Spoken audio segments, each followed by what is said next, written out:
ကျတို့အတူရောင်လို့ပြောရင်ဘယ်ဟာစစ်မှန်တာလဲဆိုတော့မိကုန်းတော့ရှိတယ်အဲ့ဒါကိုကျမတို့ပြည်သူတွေစဉ်းစားမိကြလားတွေးမိကြလားဆိုတဲ့ဟာလည်းရှိရပေါ့နော်ဘယ်ဟာကစစ်မှန်တာလဲတော်လင်းကြီးရဲ့ပန်းတိုင်ကကြောင်နဲ့ကြောင်မတူကြဘူးမတူကြတာရှိတယ်တချို့ကြတော့မင်းအောင်လိုင်းတို့စေအုပ်စုကပြုတ်ကြရင်တော်လင်းပြီးပြီလို့မြင်တယ်တချို့ကြတော့စနစ်အပြောင်းလဲ Federal Democracy အားလုံးတန်းတူရေးဒါတွေကိုပြောတယ်ဒါတွေကစားကျမတို့ကြားထဲမှာတော့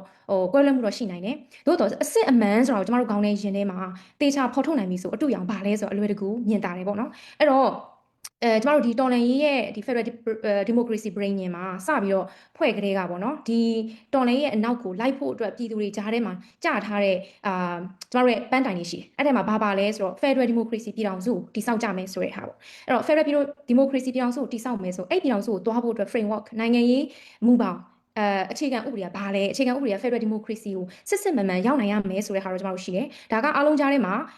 နားလည်ထားတဲ့ဟာပေါ့နော်ຫນွေဦးတော်လှန်ရေးလို့ပြောရင် Federal Democracy ကိုပြောတာဖြစ်တယ်အဲ့တော့အတူရောင်လို့ဘာကြောင့်ပြောကြရလဲဆိုရင် Federal Democracy ရည်မှန်းချက်တွေစီကိုမရောက်နိုင်တဲ့ရောက်ဖို့မဖြစ်နိုင်တဲ့နိုင်ငံရေးမူပေါင်းအောက်ကနေလှုပ်တဲ့ရွေးကောက်ပွဲဖြစ်နေလို့အတူရောင်လို့ကျွန်တော်ပြောကြတာဖြစ်တယ်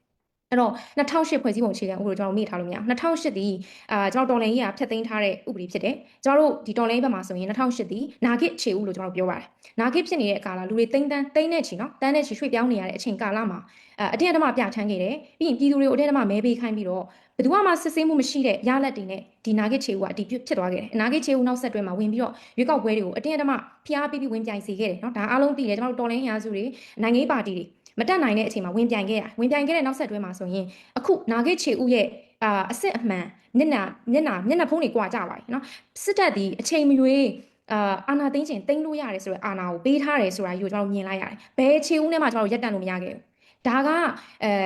းဒါကဒီ2008ရဲ့ပြဿနာကိုပြောတာဖြစ်တယ်အဲ့တော့2008ဒီကျွန်တော်တို့နိုင်ငံသွားကျင်တဲ့လမ်းကြောင်းကိုမပို့ဆောင်နိုင်ဘူးအဲ့လှေကြီးကိုကျွန်တော်ထားခဲ့ပြီအဲ့လှေကြီးအိုးဟောင်းပြီးတော့အသုံးမကျတဲ့လှေကြီးဖြစ်သွားပြီကျွန်တော်ထားခဲ့ပြီးလက်ပစ်ကူပြီးကိုယ့်လှေကိုတိစောက်နေရတဲ့ကာလဖြစ်တယ်ဒါကြောင့်စေအုပ်စုကလုတ်တဲ့အဲ့လှေဟောင်းကြီးပေါ်ကနေလုတ်တဲ့ကပွဲခုံပွဲတွေကတစ်ချိန်မဟုတ်တစ်ချိန်မြုပ်သွားမှာပဲတစ်ချိန်မဟုတ်တစ်ချိန်ဒါစစ်မှန်တဲ့နေရာမဟုတ်ကျွန်တော်တို့သွားချင်တဲ့ကန်းကိုလည်းမရောက်ဘူးဆိုတော့ကျွန်တော်တို့မြင်တဲ့ကြောင့်အတူရောင်လို့ပြောတာဖြစ်တယ်နောက်ထပ်ကျွန်တော်တို့စဉ်းစားကြရတဲ့အများကြီးရှိတယ်ကိုယ်သဘောကျနှစ်သက်တဲ့နိုင်ငံရေးပါတီခေါင်းဆောင်တွေဝင်မပါနေဘူးပြီးရင်ကိုယ်တိုင်မဲပေးခွင့်ရလားလို့ပြောလိုက်အားလုံးကြည့်လိုက်တော့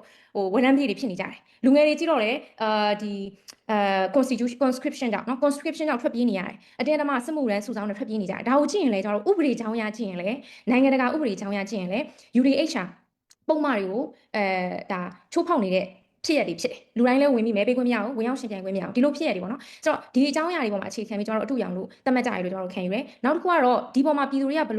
ဘလို့တုံ့ပြန်ကြလဲဆိုတော့ကျွန်တော်တို့အတူရောင်ရွေးကောက်ပွဲကိုစန့်ကျင်ကြဆိုပြီးပြည်သူတွေကိုစော်ရင်ပြည်သူတွေကဘာလို့ချိန်ကုန်ခံပြီးလာပြောနေရလဲသူတို့ကမဲပေးပြီးသားလူတွေဖြစ်တယ်2020ကျွန်တော်တို့ဒီကိုဗစ်ကာလမှာတော့မှသူတို့အသက်နဲ့ရင်ပြီးသွားမဲပေးခဲ့ကြတယ်သူတို့ဘာလို့လိုချင်လဲဆိုတော့ပြပြတသားပြခဲ့ပြီးဖြစ်တယ်ပြောခဲ့ပြီးဖြစ်တယ်ဆိုတော့သူတို့ပြောတယ်အဲ့တော့စိတ်ပူမနေနဲ့ပြည်သူတွေကသူတို့လှုပ်တဲ့လှုပ်ထိုက်တာကိုလှုပ်လိမ့်မယ်ဒါမျိုးပြည်သူတွေကပြန်တုံ့ပြန်တယ်သူတို့ကတော့အခက်အခဲတွေကြားရနေအကောင်းဆုံးသူတို့ရွေးချယ်မှုတွေလုပ်ကြလိမ့်မယ်ဆိုတာမျိုးပြည်သူကပြောတယ်ဒါပြည်သူရဲ့တုံ့ပြန်မှုကဘာမှမေးခွန်းထုတ်စရာမရှိဘူးနိုင်ငံတကာတုံ့ပြန်မှုနိုင်ငံတကာမှာမရှင်းမလင်းဝေဝါးပြီးဘာလို့မှဘာကိုင်မှမသိဖြစ်နေတဲ့လူတွေအများကြီးပဲအထူးသဖြင့်မြန်မာနိုင်ငံအနေထားကိုသူတို့လိုက်မမီဘူးနိုင်ငံရေးကလိုက်မီအောင်မတွေးနိုင်ဘာလို့ဆိုတော့ကျွန်တော်နိုင်ငံရဲ့ဖြစ်တည်မှုနဲ့တော်လှန်ရေးရဲ့မောင်းနေတဲ့အင်အားခွန်အားသူတို့တစ်ခါမှမကြုံဘူးသူတို့နိုင်ငံတွေမှာလည်းဒီလိုမျိုးတော်လှန်ရေးတွေဖြစ်နေတာမဟုတ်တဲ့အခါမှာနားမလည်တာတို့ကျွန်တော်တင်ပြနေရတဲ့အနေထားမှာပဲရှိပါသေးတယ်ຫນွေဦးတော်လှန်ရေးရဲ့ရည်မှန်းချက်တွေကဘာတွေဆိုတာကိုကျွန်တော်တင်ပြနေရဆဲဖြစ်တယ်ပြောချင်တာကတော့အများကြီးအသိပညာပေးမှုတွေလုပ်အောင်မယ်နိုင်ငံတကာအတိုင်းအဝိုင်းမှာအခုချိန်ထိကတော့သူတို့ပြောနေတာတော့ free and fair မဖြစ်နိုင်ဘူးဘာဖြစ်လဲဆိုတော့သူတို့သိတဲ့ခေါင်းဆောင်တွေမပါနေဘူးလူတွေကိုဖမ်းဆီးထားတယ်ဆိုတော့ဒါ free and fair မဖြစ်ဘူးဆိုတာတော့အများစုကပြောတယ်သို့တော်ညာ